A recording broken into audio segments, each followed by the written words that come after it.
Hello, lovely people. It is I, your cake therapist. I'm here to talk about my latest creation. What's left of it? um, the Hummingbird cake, which I was introduced to when I worked at Sigmund's Roadhouse. And so I decided this would be a good cake for Mother's Day, kind of this time of year. It's made out of, you guessed it, fresh hummingbird beaks. No, I have forgotten it's a southern cake, why it is named that. But yes. So this cake, I've not actually baked a cake in my tiny kitchen. I don't remember when, but I forgot how it completely takes over my life. Like I wanted to make caramelized carrots and garnish them like zesty carrots. I did not, however. This is a difficult cake. You have to really measure because there's a lot of wet things in it. There's mashed bananas that have to be a certain type of ripeness. So I had some banana madness with that. I'm like putting them in the sun, trying to get them to get riper. There's pineapple and pineapple juice. So please be advised, it is a project that you want to start like 3 days in advance because it needs to sit overnight. Or it will be a mess. It was still delicious, but it was definitely messy. So we've got some toasted pecans. I added some toasted unsweetened coconut on top because I've had it before with coconut inside it. Um, Similar spice to a carrot cake, some cinnamon. They called for allspice. I put a little ginger and clove. And yeah, and I found a good hack. I have like the handheld beater with only one out of two whipping little whiskey things.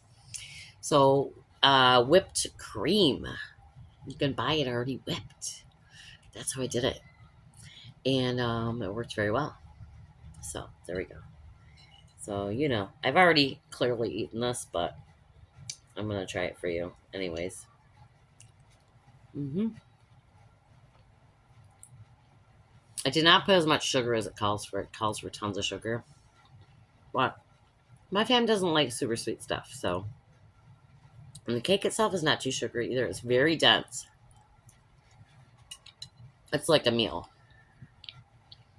Now, Roxy the cat, what did you think about it?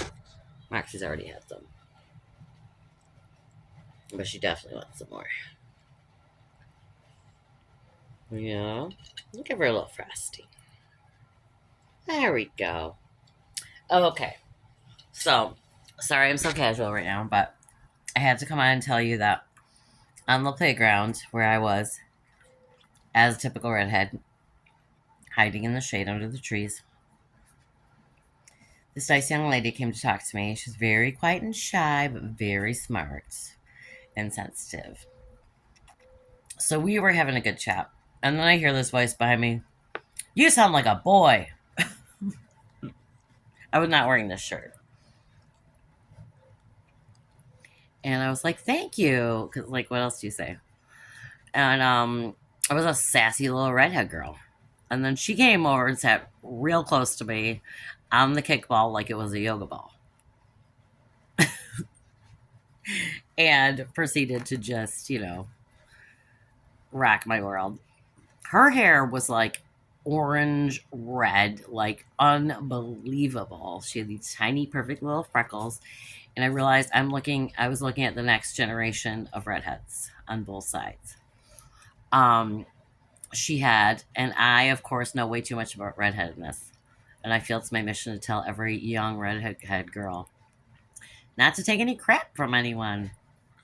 Because unless you're a redhead, you don't realize that we should have rights. Like, where's my scholarship? Because I have to deal with people since the day I'm born commenting on a physical thing. And you feel weird and you just want to, like, fit in. So I was telling her that the best revenge for me was people making fun of my freckles and asking, like, how many freckles do you have? Oh, you have dirt on your face. And now that people are literally putting freckles on themselves with eyeliner and fake tattoos. back in my day, but I'm an old lady.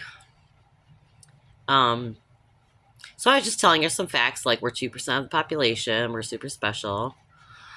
Um, she got a little carried away. She's like, "So we're better than everybody." I was like, "Well, you know, it's not, I mean, yes, but." She had brown eyes, which is very rare. Most redheads have green or blue eyes. She doesn't sunburn. I was like, holy crap, I want your life. I want to jump in your little body and live my life like you. And so this little boy came over and started like throwing grass on us and stuff. And she's like, "You're interrupting our redhead gang." I was like, oh my gosh. And I was telling her how redheads age better because you have to wear sunscreen every day. And she's like, I made the mistake of asking how old I was to prove the point. She goes, 65. I was like, anywho, go on with your sassy redhead self. I don't know if I should be in these schools anymore. I'm like telling kids stuff. I'm like the bad auntie. And I'm like, if anyone asks if that's your natural color, just say, yes, is yours, and walk away. I just want to make it easier for them. But anyway, I had to share that story. She was a real like little evil little Red Riding Hood. It was fantastic.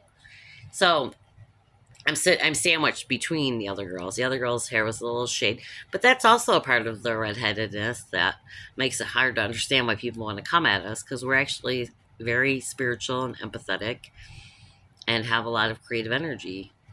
So it's hard when people accuse you of being stubborn and having anger issues, but at the same time, it's not a stereotype that like has ever benefited me. Like when I'm waiting tables and people want to start messing with me, I'm like, I'm in charge of your food and your drinks. If I'm so stubborn and difficult and hot tempered, why are you messing with me? It doesn't make any sense.